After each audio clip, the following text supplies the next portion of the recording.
Outsourcing, data processing, freelancing এর ক্ষেত্রে বিশেষ চাহিদা সম্পন্ন মেধাবী তরুণদের জন্য সুনির্দিষ্ট তরুণ তরুণীদের জন্য সুনির্দিষ্ট কারিগরি এবং কাঠামোগত সুবিধা প্রদানের পাশাপাশি ট্যাক্স ওয়েভার এবং ওয়ার্ক স্টেশন সৃষ্টির সুযোগ কার্যকরভাবে আমাদের বিবেচনায় রয়েছে।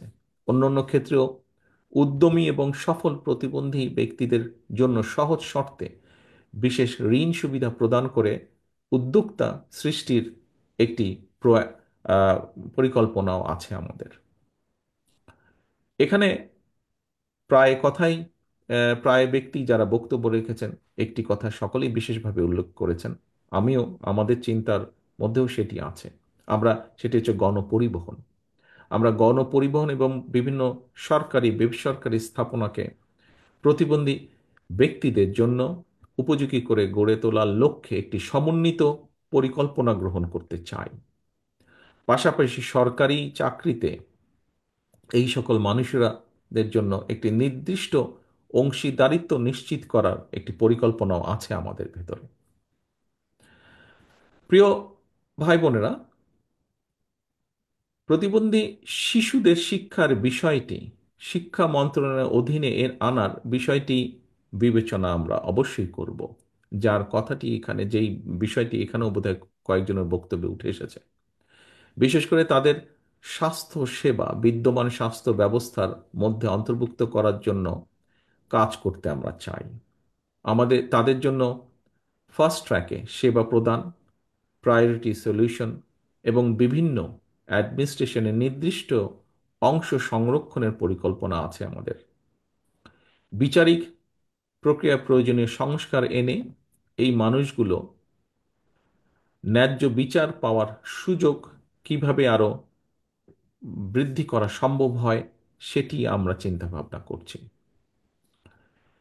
আমাদের দল জনগণের সমর্থে সরকার গঠনে সক্ষম হলে জেলা পর্যায়ে বিশেষ করে বিশেষ চাহিদা সম্পন্ন শিক্ষার্থীদের জন্য বিশেষায়িত স্কুল প্রতিষ্ঠার পরিকল্পনা আছে আমাদের পরিকল্পনায়, যেখানে সাইন ল্যাঙ্গুয়েজ, ব্রেইল সহ ইনক্লুসিভ এডুকেশন আধুনিক পদ্ধতির অন্তর্ভুক্ত করার চেষ্টা থাকবে।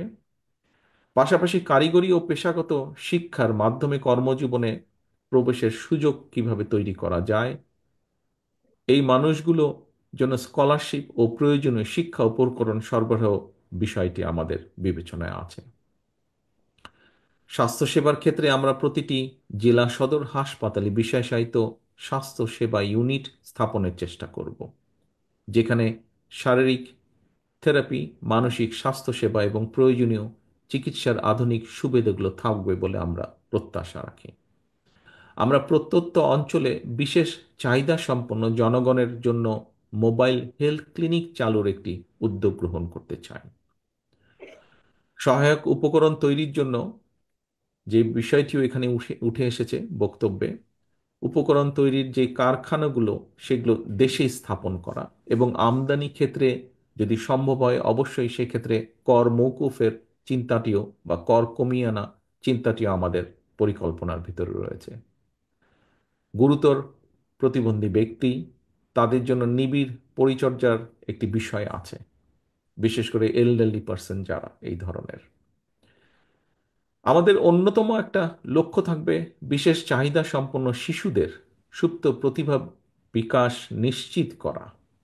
ড্রয়িং, আর্ট, মিউজিক, স্পোর্টস, এই সমস্ত ক্রিয়েটিভ এবং ইনোভেটিভ অ্যাক্টিভিটিস তাদের জন্মগত দক্ষতা ও শেখার আগ্রহ অনুযায়ী প্রশিক্ষণ ও স্কিল ডেভেলপমেন্ট প্রদান করা আমরা করতে চাই। আমরা প্রান্তিক থেকে কেন্দ্রীয় পর্যায় পর্যন্ত আমরা তাদের খেলাধুলার সিস্টেমেটিক ডেভেলপমেন্ট এবং টুর্নামেন্ট আয়োজনের মাধ্যমে প্যারা অলিম্পিকে ভালো ফল অর্জনের সহায়তা করা বা সহযোগিতা করার একটি পরিকল্পনা আমাদের সমষ্টিগতভাবে দলীয়ভাবে আছে, ব্যক্তিগতভাবে আমারও এটা আছে। স্পোর্টস, ডিবেট, সায়েন্স ফেয়ার সহ বহুবিধ সহশিক্ষা কার্যক্রমে সরকারি পৃষ্ঠপোষকতার পাশাপাশি প্রাইভেট স্পন্সরশিপ কিভাবে তৈরি করা যায়, স্পন্সরশিপ কিভাবে তৈরি করা যায়, সুযোগ সৃষ্টি করা যায়, সেটিও আমরা বিবেচনায় রেখেছি। প্রিয় সুধীবৃন্দ, আমরা বিশেষ চাহিদা সম্পন্ন ব্যক্তিদের জন্য একটি মর্যাদাপূর্ণ, সক্ষম এবং সমৃদ্ধ সমাজ গড়ে তুলতে চাই। আমি ও আমার দল বিএনপি উপলব্ধি করি আমরা আপনাদের সমস্যা ও কষ্টগুলো বাস্তব এবং গভীর। আপনাদের মনে রাখতে হবে, এই বাস্তবতায় আপনারা একা নন। আমরা সবসময় আপনাদের পাশে আছি, আপনাদের পাশে ছিলাম, ইনশাল্লাহ আপনাদের পাশে আমরা থাকব। কারণ আপনাদের প্রতিবন্ধকতা আমাদের সবার প্রতিবন্ধকতা। আমি ব্যক্তিগতভাবে বিশ্বাস করি, আমরা সকলে বিশ্বাস করি, আপনাদের পেছনে রেখে আমরা কখনো এগিয়ে যেতে পারবো না, আর এগোতেও আমরা চাই না।